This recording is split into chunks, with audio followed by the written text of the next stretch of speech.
কোটি কোটি টাকা উদ্ধারের ঘটনা এ রাজ্যে নতুন নয়। পার্থ চট্টোপাধ্যায়ের বান্ধবী অর্পিতার বাড়ি থেকে টাকা সোনা উদ্ধারের ঘটনাকেও হার মানায় বীরভূমের মোহাম্মদবাজার। পাথর ব্যবসায়ী টুলু মণ্ডলের আত্মীয় মিনার মণ্ডলের বাড়ি থেকে উদ্ধার ট্রাঙ্ক টাকা ও 15 কেজি সোনা।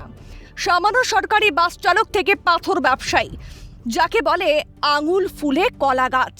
এই বিপুল পরিমাণ সম্পত্তির উৎস কি? এই সেই বাড়ি, একদম সাদামাটা বাড়ি বলাই যেতে পারে। এই সাদামাটা বাড়ি থেকেই কিন্তু কোটি কোটি টাকা কিন্তু উদ্ধার হচ্ছে। এখন পর্যন্ত যে টাকার পরিমাণ প্রায় 15 থেকে 20 কোটি টাকা উদ্ধার হতে পারে। এর পাশাপাশি কিন্তু যেটা জানা গেছে যে 15 কেজি সোনা উদ্ধার হয়েছে এই বাড়ি থেকে। দেখো, এই মিনার মণ্ডল কিন্তু একসময় সরকারি বাসের চালক ছিল, তারপরে স্বেচ্ছাবসর নিয়ে কিন্তু তিনি টুলু মণ্ডলের ম্যানেজার হিসেবে কাজ করতেন এবং তার আত্মীয়র সুযোগ নিয়ে তিনি বিভিন্ন ব্যবসা কিন্তু তার দেখতেন এবং সেই টুলু মণ্ডলের যে ব্যবসার লেনদেন তাতেও কিন্তু তিনি থাকতেন। তবে আসল নাটের গুরু কিন্তু টুলুই। মেয়ের বিয়েতে 100 কোটি টাকার বেশি খরচ করে বলিউড ও টলিউডের তারকাদের এনে হইচই ফেলে দিয়েছিলেন টুলু মণ্ডল। আর 5টা ঘটনার মতো তৃণমূলের আমলেই নাকি তার উত্থান। জানা গেছে বেশ কয়েকটি ডাম্পার ও একাধিক পেট্রোল পাম্পের মালিক টুলু। সিউড়ির সনাতন পাড়ার বাসিন্দা টুলু মণ্ডলের এই রকেটের গতিতে উত্থান রূপকথার গল্পকেও হার মানায়।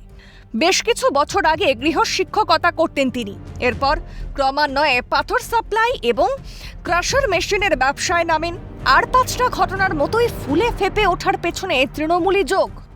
এই সেই টাকা, এই টাকার উৎস কোথা থেকে এলো সেটা যেমন প্রশ্ন উঠছে, তেমন পাশাপাশি কিন্তু শাসক দলে যারা আছে তারা কিন্তু বারবার বলছে যে তৎকালীন তৃণমূল সরকারের আমলে তৃণমূলের নেতৃত্বের বাড়ন্তেই কিন্তু এই টুলু মণ্ডলের বাড়ন্ত বেড়েছে। 2014-15 সাল নাগাদ অনুব্রত মণ্ডলের কাছাকাছি আসেন টুলু। মাথায় ছিল কেষ্ট মণ্ডলের হাত। তার আশীর্বাদেই নাকি 2016-17 সাল থেকে বীরভূমের পাথর খাদান থেকে সরকারি ট্যাক্স বা ডিসিআর আদায়ের বেআইনি দায়িত্ব তিনি পান।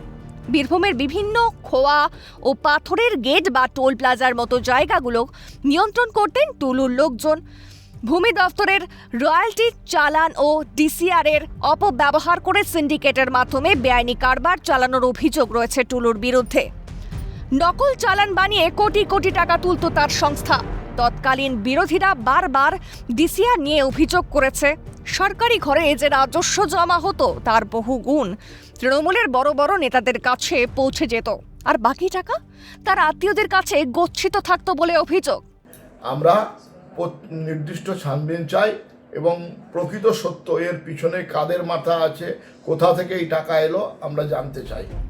শুধু তাই না, বীরভূমের গরু, কয়লা, বালি, পাথর ব্যবসার রমরমা। প্রশাসনকে বুড়ো আঙুল দেখিয়ে অবৈধ কারবারের অভিযোগে বারবার সরব হয়েছে রাজনীতির কারবারি থেকে সাধারণ মানুষ। বিধানসভায় ভরাডুবির পর বিস্ফোরক তৃণমূলীরা। এমনকি দুর্নীতির দায় মাথায় নিয়ে তিহার যাত্রা করতে হয়েছিল যে কেষ্ট মণ্ডলকে। বিস্ফোরক তিনিও। অভিষেককে দায়ী করে তিনি জানিয়েছেন প্রতিদিন সরকারের কাছে রাজস্ব জমা দিতেন 3.5 কোটি টাকা।